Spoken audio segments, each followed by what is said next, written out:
हरे कृष्ण। ओम अज्ञानतिमिरन्धस्य ज्ञानञ्जनशलाकया चक्षुरुन्मिलितं येन तस्मै श्रीगुरवे नमः। नमो विष्णुपदाय कृष्णपृष्ठाय भूतले श्रीमते भक्तिवेदान्तस्वामी इति नामिने। नमस्ते सारस्वते देवे गौरवाणी प्रचारिणे निर्विशेष शून्यवादी पाश्चात्य देशतारिणे। जय श्री कृष्ण चैतन्य प्रभो नित्यानंद श्री अद्वैत गदाधर शिवासादि गौर भक्त वृंद। हरे कृष्ण कृष्ण कृष्ण हरे हरे, हरे राम राम राम हरे हरे। भगवद गीता श्लोक नंबर 23 से हम आज पढ़ रहे हैं। 23 नंबर श्लोक के अंदर हमें केवल एक पॉइंट है जो कि खास समझने के लिए मिलेगा। यहाँ पर हम पहले भावार्थ पढ़ते हैं। मुझे उन लोगों को देखने दीजिए जो यहाँ पर धृतराष्ट्र के दुर्बुद्धि पुत्र दुर्योधन को प्रसन्न करने की इच्छा से लड़ने के लिए आए हुए हैं। अर्जुन यहाँ पर पहले के श्लोकों में आगे के सामने वाले जितने भी पक्षधारी थे उन्हें देख चुका था, जिनके बारे में एक एक नाम से व्याख्या पहले ही आ चुकी है। परंतु अब अर्जुन उन्हें और निकट से देखना चाहता है और समान दूरी से अपने पक्ष में लड़ने वालों को और विरुद्ध पक्ष में लड़ने वालों को दोनों को देखना चाह रहा है। तात्पर्य में प्रभुपाद जी लिखते हैं, यह सर्वाधिक था कि दुर्योधन अपने पिता धृतराष्ट्र की साठगांठ से पापपूर्ण योजनाएं बनाकर पांडवों के राज्य को हड़पना चाहता था। अतः जिन समस्त लोगों ने दुर्योधन का पक्ष ग्रहण किया था वे उसी के समान धर्म रहे होंगे। समान धर्म रहे होंगे, यह हमारे लिए एक बहुत ही महत्वपूर्ण पॉइंट आता है यहाँ पर। क्योंकि यहाँ पर प्रभुपाद जी हमें यह बताना चाह रहे हैं कि दुर्योधन के पक्ष से जितने भी जन लड़ रहे थे वह सभी कुटिल बुद्धि के थे। अब दुर्योधन के पक्ष से तो पितामह भीष्म भी लड़ रहे थे, तो क्या वे और दुर्योधन समान विचारधारा के हो गए? नहीं। इसमें हमें यह समझ में आता है कि जितने ये महान आचार्यगण थे, जो महान योद्धा थे, वे लोग इस समान बुद्धि के नहीं थे, परंतु अपनी विवशताओं का उन्होंने एक इस प्रकार का ढाल बना के रखा था कि जब दुर्योधन अपनी ओर से कुछ गलत काम करता था तो उस समय के लिए वे तब भी रुकते नहीं थे।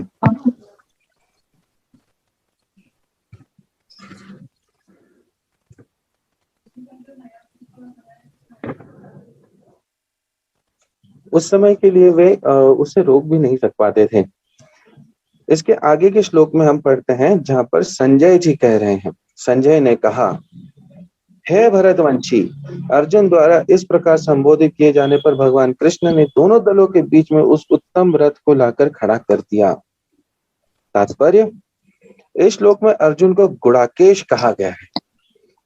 गुड़ का अर्थ है नींद, और जो नींद को जीत लेता है वह गुड़ाकेश है। नींद का अर्थ अज्ञान भी है।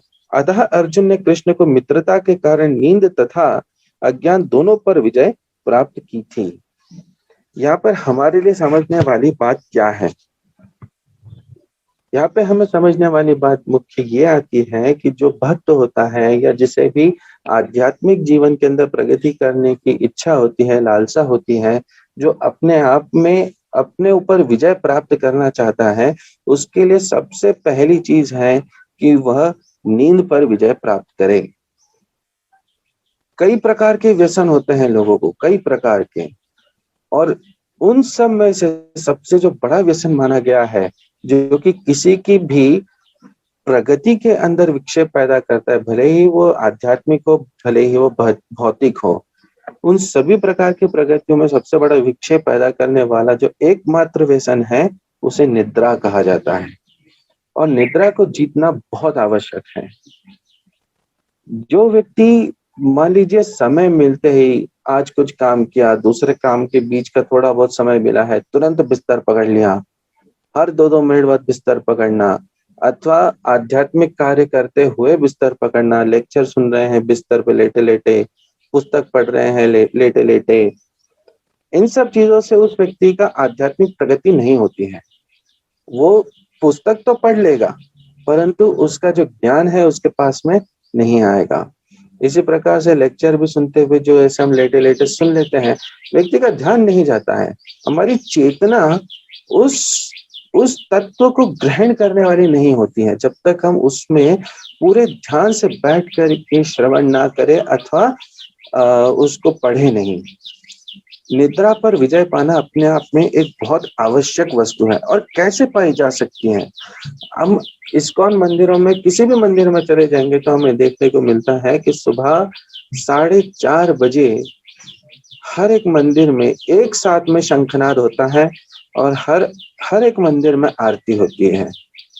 प्रभुपाद जी ने हमें समय 4:30 कर दिया है, अर्थात भक्त को उसके पहले तैयार होकर के मंदिर में पहुंचना होता है, जिसमें वो अपने आप का पूरा स्नान करके रहता है। और जो पुजारी होते हैं उन्हें और प्रातः जल्दी उठना पड़ता है। वो ये कैसे कर पाते हैं?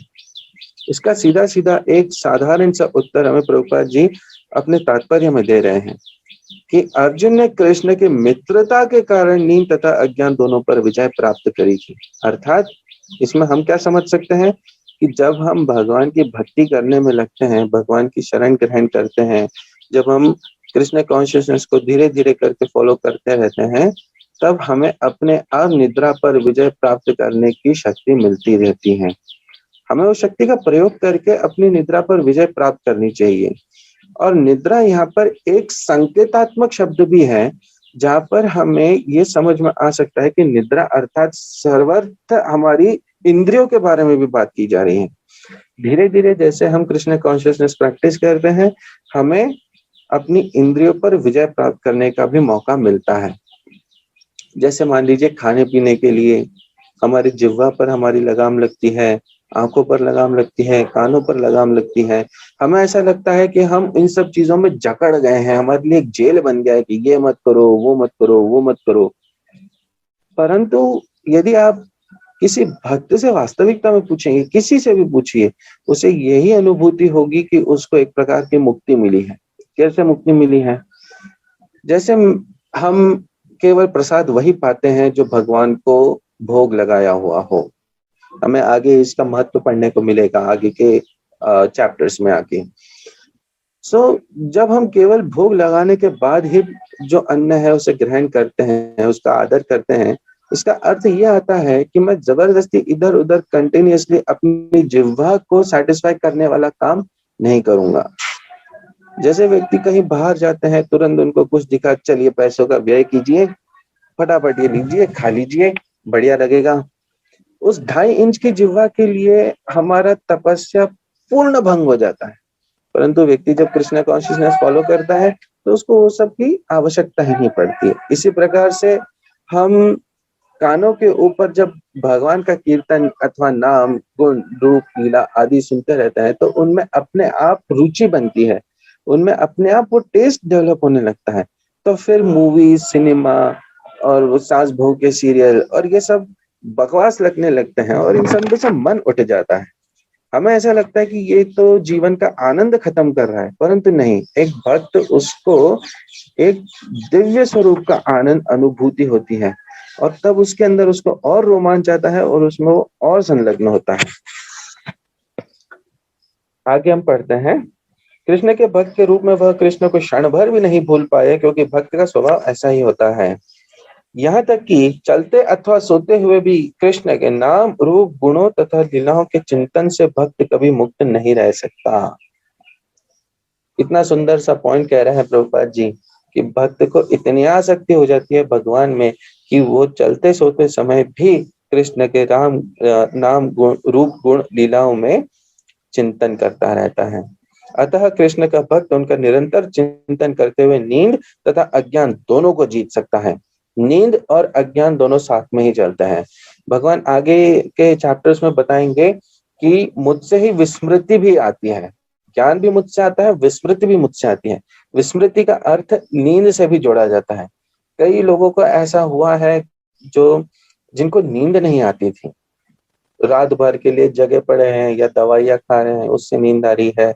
कई ऐसे लोगों ने जब कृष्ण कॉन्शियसनेस ज्वाइन किया था और माला करना चालू किया था, भगवान का नाम जपना शुरू किया था, तो धीरे धीरे करके उन सभी लोगों को ये अपने आप से अनुभूति होने लगी कि अब उन्हें नींद अच्छे से आने लगती है जब वे भगवान से प्रार्थना करके सोते हैं।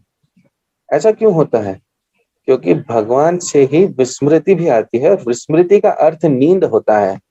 नींद है तो अज्ञान, परंतु जब उसे भगवान की सेवा में लगाया जाए तो वह भी दिव्य हो जाती है।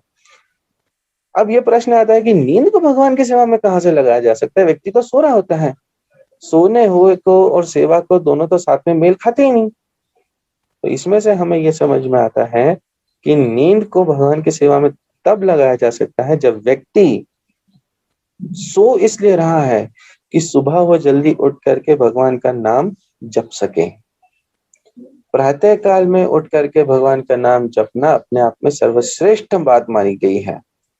इसमें एक छोटी सी कहानी मुझे याद आती है रामलीला से, जिसमें हनुमान जी जब लंका पहुंचे थे तब वे सब दूर भटक रहे थे और एक छोटी सी कुटिया मिली उनको, जहां पर नाम जप हो रहा था। उन्हें कंटिन्यूअसली राम राम राम सुनाई आ रहा था। वे जा भी सकते थे और नहीं भी जा सकते।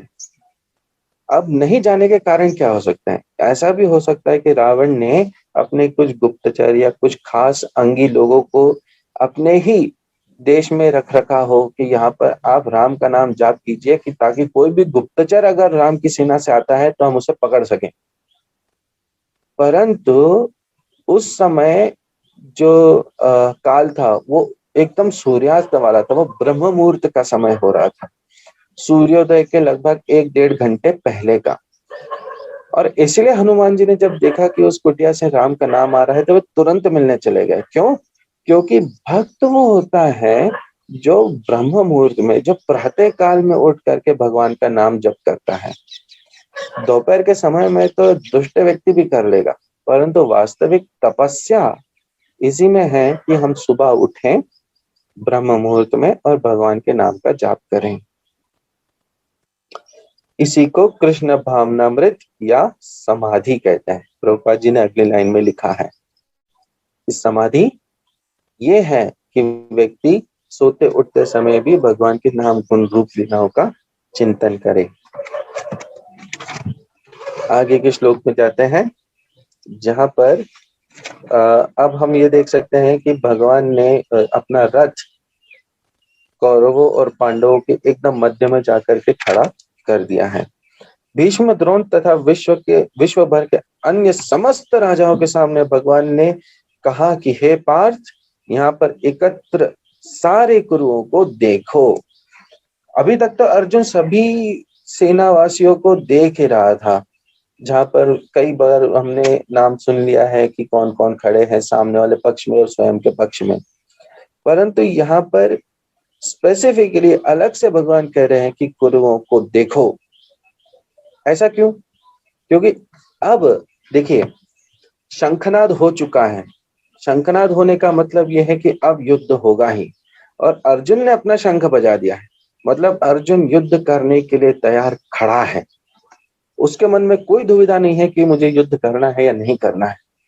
पर अब जाकर के भगवान जब कह रहे हैं कि अब इन कुरुओं को देखो, इसका अर्थ ये है कि जब अर्जुन एक एक व्यक्ति को अब देखेगा, जैसे पितामह को देखा, द्रोणाचार्य को देखा, कृपाचार्य को देखा, दुर्योधन, दुशासन आदि अपने सभी जनों को देखेगा, तब अर्जुन के मन में कारुण्य उत्पन्न होगा। आगे के श्लोक में आएगा और प्रभुपाद जी हमें यहाँ पर ये समझाएंगे कि अर्जुन के मन में ये जितने भी करुणामयी फीलिंग्स जितनी उठने वाली हैं, वो सिर्फ भगवान की इच्छा से उठने वाली है। ऐसा नहीं था कि अर्जुन में दुर्बल्य आ गया था कि अब मैं इनको कैसे मारूंगा, इनसे कैसे लड़ूंगा। नहीं, अर्जुन में ऐसा दुर्बल्य नहीं था, परंतु भगवान ने उसके हृदय में ये सारी फीलिंग्स दी हैं। क्यों दी भगवान ने ये सारी फीलिंग्स? क्योंकि जब अर्जुन सामने वाले लोगों को देख करके स्वयं को दुर्बल बताएगा, तब भगवान उन्हें ये आदेश देंगे। भगवान ने अर्जुन को निमित्त बना करके हम सभी को भगवत गीता का ये संदेश दिया है। तात्पर्य, समस्त जीवों के परमात्मा स्वरूप भगवान कृष्ण यह जानते थे कि अर्जुन के मन में क्या बीत रहा है। इस प्रसंग में ऋषिकेश शब्द का प्रयोग सूचित करता है कि वे सब कुछ जानते थे। इसी प्रकार पार्थ शब्द अर्थात पृथा या कुंती पुत्र भी अर्जुन के लिए प्रयुक्त होने का कारण महत्वपूर्ण है। मित्र के रूप में वे अर्जुन को बता देना चाहते थे कि चूंकि अर्जुन उनके पिता वसुदेव के बहन पृथा का पुत्र था, इसलिए उन्होंने अर्जुन का सारथी बनना स्वीकार किया था। किंतु जब उन्होंने अर्जुन से कुरुओं को देखो कहा, तो इससे उनका क्या अभिप्राय था? क्या अर्जुन वहीं पर रुककर युद्ध करना नहीं चाहता था? कृष्ण को अपनी बुआ पृथा के पुत्र से कभी भी ऐसी आशा नहीं थी। इस प्रकार से कृष्ण ने अपने मित्र की मनस्थिति की पूर्व सूचना परिरावश दी है। जैसा कि हम बता रहे थे कि भगवान ऐसा नहीं था कि अब अर्जुन लड़ना नहीं चाह रहा था, परंतु अब बात ये आ रही थी कि अब आगे उसके मन में ये सारे करुणावश सारी फीलिंग्स उभार कर रही हैं। आगे हम अगले श्लोक में पढ़ेंगे, अर्जुन ने वहां पर दोनों पक्षों की सेनाओं के मध्य में अपने चाचा ताऊओं, पितामहों, गुरुओं, मामाओं, भाइयों, पुत्रों, पौत्रों, मित्रों, ससुरों और शुभ चिंतकों को देखा। हमारे पिछले श्लोक का यही एक एक्सपेंशन है, जहां पर अर्जुन अपने सभी एक एक रिलेशनशिप को आइडेंटिफाई कर रहा है कि ये मेरे चाचा हैं, ये मेरे ताऊ हैं, ये मेरे मित्र हैं, ये मेरे शुभ चिंतक हैं। इससे क्या होता है कि एक रिलेशनशिप डेवलप कर रहा है अर्जुन। वो ये नहीं देख रहा है कि सामने के पक्ष में चूंकि ये लोग आकर के खड़े हैं अर्थात ये उसकी शत्रु सेना के हैं, नहीं, इस समय के लिए अर्जुन का एकमात्र कर्तव्य है कि वो युद्ध करें, परंतु अब वो संबंध देख रहा है और संबंध देखने की वजह से अपने कर्तव्यों से विमुख हो रहा है। आगे जाकर के भगवान इसका भी हमें एक तोड़ बताएंगे कि कैसे किस जगह पे जाकर के हमें पूर्ण कृष्ण की शरण लेनी है। जब कुंती पुत्र अर्जुन ने मित्रों तथा संबंधियों को इन विभिन्न श्रेणियों को देखा तो वह करुणा से अभिभूत हो गया और इस प्रकार बोला। यहाँ पर जो सबसे महत्वपूर्ण शब्द है वो है करुणा। एक भक्त में, एक व्यक्ति में करुणा होना बहुत जरूरी है, क्योंकि जब तक हमारे हृदय में करुणा नहीं होगी तब हम किसी दूसरे व्यक्ति का भला नहीं कर पाएंगे, और जब तक हम दूसरे व्यक्ति का भला अर्थात उसे प्रेम नहीं दे पाएंगे तब तक हम भगवान से भी प्रेम नहीं कर सकते हैं। और भगवान को ये बिल्कुल पसंद नहीं आता है जब किसी व्यक्ति का हृदय करुणाहीन हो जाए। अर्जुन वहां पर नरसंहार करने से मना इसीलिए कर रहा है क्योंकि धर्म का एक सिद्धांत करुणा है। अर्जुन के हृदय में अपार करुणा होने की वजह से वह किसी का संहार नहीं करना चाहता है। इसमें हमारे सीखने के लिए बात क्या है? इसमें हमारे सीखने के लिए बात यह है कि जब हम मांस, मच्छी, अंडे आदि इस प्रकार की वस्तुओं का सेवन करते हैं तो कहीं ना कहीं धीरे धीरे करके वो हमारी चेतना पर असर करता है और हमारे मन से करुणा समाप्त होने लगती है। इसीलिए प्रभुपाद जी ने हमें 4 मुख्य सिद्धांत दिए हैं, 4 रेगुलेटिव प्रिंसिपल्स दिए हैं, जिसमें से पहला आता है no meat eating. No meat eating अर्थात किसी भी प्रकार के मांस का भक्षण ना करना। दूसरा हमारा सिद्धांत आता है नो इंटॉक्सिकेशन, किसी प्रकार का व्यसन ना होना। इस व्यसन के अंदर चाय, कॉफी, दारू, सिगरेट, तंबाकू ये सब तो आते ही हैं, परंतु एक भक्त जो कृष्ण कॉन्शियसनेस में डीपली सोचना चाहता है उसके लिए व्यसन स्वरूप में निद्रा भी आती है। जिसे निद्रा का व्यसन होता है वो भी प्रगति नहीं कर पाता है। तीसरा सिद्धांत आता है नो गैम्बलिंग और चौथा आता है नो इलिसिट सेक्स, जिसके ऊपर हम आगे के श्लोकों में जाकर के विचार करेंगे। अर्जुन ने आगे कहा, अगला श्लोक, अर्जुन उवाच, हे कृष्ण, इस प्रकार युद्ध की इच्छा रखने वाले अपने मित्रों तथा संबंधियों को अपने समक्ष उपस्थित देखकर मेरे शरीर के अंग कांप रहे हैं और मेरा मुंह सूखा जा रहा है। अर्जुन के अंदर करुणावश ये सब कुछ उत्पन्न हो रहा है, ये बात ध्यान रखने की है, वह भय से नहीं हो रहा है। तात्पर्य में प्रभुपाद जी बताते हैं, यथार्थ भक्ति से युक्त मनुष्य में वे सारे सद्गुण रहते हैं जो सत्पुरुषों या देवताओं में पाए जाते हैं। जब व्यक्ति कृष्ण कॉन्शियसनेस फॉलो करता है, जब उसको समझने की इच्छा रखता है, तब धीरे धीरे उस व्यक्ति के अंदर वे सारे गुण आने लगते हैं जो कि किसी देवता में प्रतिष्ठित होते हैं। प्रभुपाद जी एक बात और बड़ी सुंदर सी बताते हैं कि जब कोई व्यक्ति पूरी तरीके से साफ रहता है, अपने बाल छोटे रखता है, शेव करके रखता है, गले में कंठी माला धारण करता है, मस्तक पर और बाकी 13 जगहों पर तिलक धारण करता है, धोती पहनता है, कुर्ता पहनता है, तो वास्तविकता में वो दिखने में किसी देवता से कम नहीं होता है। और केवल दिखने में ही नहीं, परंतु प्रभुपाद जी यहाँ पर ये बताते हैं कि ऐसे व्यक्ति में वो सद्गुण भी सारे आ जाते हैं जो किसी देवता के बराबर हो। आगे प्रभुपाद जी लिख रहे हैं, जबकि अभक्त अपनी शिक्षा तथा संस्कृति के द्वारा भौतिक योग्यताओं में चाहे कितना ही उन्नत क्यों ना हो, इन ईश्वरीय गुणों से विहीन होता है। क्यों विहीन होता है वो? कोई एक अभक्त है जो कि बहुत उसके पास में पैसे हैं, बहुत ऊंची पोजीशन पर है और बहुत ज्यादा दान धर्म करता है, परंतु उस व्यक्ति के अंदर फिर भी ये गुण नहीं रहते हैं। ऐसा क्यों? ऐसा इसलिए क्योंकि जब व्यक्ति अपनी तरफ से कुछ एक्टिविटीज करता है, अपनी मति से कुछ एक्टिविटीज करता है, तो उसके पूरे पूरे चांसेस होते हैं कि वह उस स्टैंडर्ड से भटक जाए। कैसे भटक जाए? हो सकता है कि कल को जब उसके ऊपर कुछ क्राइसिस आते हैं, कुछ इश्यूज आते हैं, तो हो सकता है कि वो अपने सिद्धांत छोड़ दें, हो सकता है कि वो करुणा छोड़ दे किसी समय पर, हो सकता है कि वो कुछ दूसरी एक्टिविटीज उठा ले। जैसे कि हम देखते हैं कई बार होता है समाज में कि लोग इतने परेशान हो जाते हैं, इतने परेशान हो जाते हैं अपने साधारण जीवन की इश्यूज को लेकर के कि किसी बार में जाके बैठते हैं, दारू पीने लग जाते हैं। उस व्यक्ति ने अपना सिद्धांत छोड़ दिया। ऐसा हो जाता है, कई बार होता है ऐसी एक्टिविटीज। परंतु एक भक्त जब परेशानी में गिरता है, जब उसके ऊपर संकट उत्पन्न होता है, तब भक्त बार में नहीं जाता है। भक्त को ये पता होता है कि जो ये संकट मेरे ऊपर आया है, ये भगवान ने ही दिया है, भगवान ही मेरी परीक्षा ले रहे हैं, और एक समय आएगा जब स्वयं भगवान ही मुझे इसको पार करने की शक्ति भी देंगे और अपने आप मुझे रक्षा भी करेंगे। ये हमारे लिए समझने की बात है कि जब हम भगवान की शरण ग्रहण करते हैं, तब भगवान भी हमें प्रोटेक्शन देते हैं। आगे पढ़ते हैं। इसके अंदर सबसे लास्ट वाले पैराग्राफ की तरफ मैं आऊंगा, मैं श्लोक के ऊपर वाले।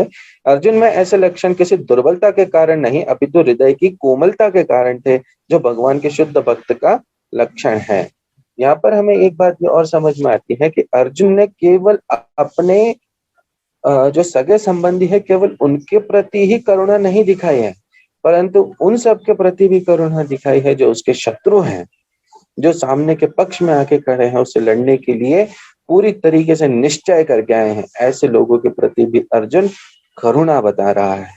यही हमारे लिए सीखने की बात है कि सामने चाहे कोई भी हो, हमें करुणा का स्थान नहीं छोड़ना चाहिए। आगे के श्लोक के तात्पर्य में जो इसी तात्पर्य के अंदर श्लोक है, इसके आगे प्रभुपाद जी लिखते हैं, जो भगवान के प्रति अविचल भक्ति रखता है उसमें देवताओं के सद्गुण पाए जाते हैं, किंतु जो भगवत भक्त नहीं है उसके पास भौतिक योग्यताएं ही रहती हैं जिनका कोई मूल्य नहीं होता। भौतिक योग्यताएं जैसे जैसे उसने मान लीजिए खूब नाम कमाया है, उसने खूब पैसा कमाया, खूब प्रॉपर्टी कमाई है, और ऐसे करके उसने बहुत कुछ अर्जित करके रखा है, पर अंततोगत्वा उसको मृत्यु आनी है और उनका मूल्य क्या रह जाएगा? शून्य। शून्य भी नहीं रहेगा। जब सिकंदर ने पूरी धरती के ऊपर विजय प्राप्त करी थी, अलेक्जेंडर द ग्रेट, उसके बाद में अंततः वो भारत में आया था और भारत में एक साधु से मिला था और वो साधु ने उसकी आंखें खोली थी। सिकंदर ने अपने सभी निकटतम लोगों को एक आदेश दिया था कि जब मेरी मृत्यु होगी तो मुझे दफनाना, और दफनाते हुए मेरे हाथ कब्र से बाहर रखना। क्यों? इसका अर्थ क्या आता है? यहाँ पर सिकंदर ये बता देना चाहता है कि मैंने भले पूरे विश्व को जीत लिया है, परंतु मैं साथ में क्या ले जा रहा हूँ? कुछ भी नहीं। यहाँ पर प्रभुपाद जी हमारे सभी भौतिक मूल्यों का ये एक्सप्लेनेशन दे रहे हैं। इसका कारण यह है कि वह मानसिक धरातल पर मंडराता रहता है और ज्वलंत माया के द्वारा अवश्य ही आकृष्ट होता है। सिकंदर ने जितनी भी धरती जीती होगी, वह अंततोगत्वा एक भौतिक वस्तु है और माया द्वारा रचित है, और उसने सब कुछ अंततः यहीं पर ही छोड़ देना है। जब हम आजकल तो वैसे भी एम्बुलेंसेस बहुत ज्यादा दौड़ लगा रही हैं, जब हम ये देखते हैं कि किसी व्यक्ति की मृत्यु हो जाती है, तब उसकी शव यात्रा के समय में लोग राम नाम सत्य है कहते हैं, या श्री राम जय जय राम ऐसे कहते हुए उसे ले जाया जाता है। प्रश्न ये उठता है कि ये किसके लिए है? जो राम नाम सत्य है वो किसके लिए कहा जा रहा है? क्योंकि जो व्यक्ति मर चुका है वो तो आत्मा और देह अलग हो चुकी है। अब उस मरे हुए देह को न सुनाई आ रहा है, न कुछ समझ में आ रहा है, परंतु जो साथ में वो लोग हैं जो उसे लेकर जा रहे हैं, उस व्यक्ति को स्मशान तक ले जा रहे जलाने के लिए, ये राम नाम सत्य उन सबके लिए बताया जा रहा है कि भैया देख लो, जो ये व्यक्ति जा रहा है इसने जीवन भर में जितना कुछ कमाया होगा, जो कुछ भी इसके पास में होगा, सब कुछ यहीं पड़ा है, सब कुछ यहीं छोड़ा है, और अंततः उसके साथ में क्या जा सकता था? वो था राम का नाम। क्या उसने जीवन भर लिया? ये प्रश्न उठता है। और इसीलिए हमें जागृत करने के लिए वो हमारे कल्चर के अंदर ये बताया गया है कि भैया अब तो जप ले राम का नाम, अब तो दुनिया लुटने आ गई। जो व्यक्ति अब भी जागृत नहीं होता है, जैसे कोरोना के अंदर हमारे कई निकटतम लोगों के देह त्याग हुए होंगे, कई लोगों ने अपना शरीर छोड़ा होगा, परंतु इन सबको देखने के बाद में भी हमारे अंदर ये जागृति नहीं आती है कि अब हम तो जागृत हो, हम तो कुछ करें इस जीवन का। देखिए आज के समय में हमको सीधे सीधे समझ में आ सकता है कि जरूरी नहीं है कि एक वृद्ध व्यक्ति का ही देह त्याग होगा। अभी कुछ समय पहले पढ़ने को मिला था कि 100 वर्ष के व्यक्ति ने कोरोना पर विजय प्राप्त करी है, और कल ही पढ़ने को मिला था कि 30 वर्ष के एक व्यक्ति ने कोरोना से हार मान के उसका देह छूट गया, उसको मृत्यु आ गई। अर्थात उम्र का और देह छूटने का कोई लेना देना नहीं। किसी को भी मृत्यु किसी भी क्षण आ सकती है, चाहे वो कोरोना का निमित्त हो, चाहे वो किसी और प्रकार का निमित्त हो। जिसका जितना समय निर्धारित है उसको उतना ही करना है। यदि मेरे से किसी छोटे व्यक्ति की मृत्यु होती है तो भी मैंने उसके चरण छूने हैं, यदि मेरे से किसी बड़े व्यक्ति की मृत्यु होगी तो भी मैंने उसके चरण छूने हैं। अर्थात हमें ये बात समझ में आती है कि वृद्ध व्यक्ति कौन हुआ? जो मृत्यु के सबसे ज्यादा निकट है। क्या हमें पता है हम मृत्यु के कितने निकट हैं? हमें तो नहीं पता। क्या किसी दूसरे व्यक्ति को पता है कि वो मृत्यु के कितना निकट है? उसे भी नहीं पता। इसलिए हमारे लिए इस समय करने योग्य कार्य क्या है? इसलिए हमारे लिए करने योग्य काम यह है कि हम रोज सुबह उठें, प्रातः काल में उठें और हरे कृष्ण महामंत्र का जाप करें। सभी लोग मेरे साथ में जोर से बोलिए, हरे कृष्णा कृष्णा कृष्णा हरे हरे, हरे राम राम राम हरे हरे।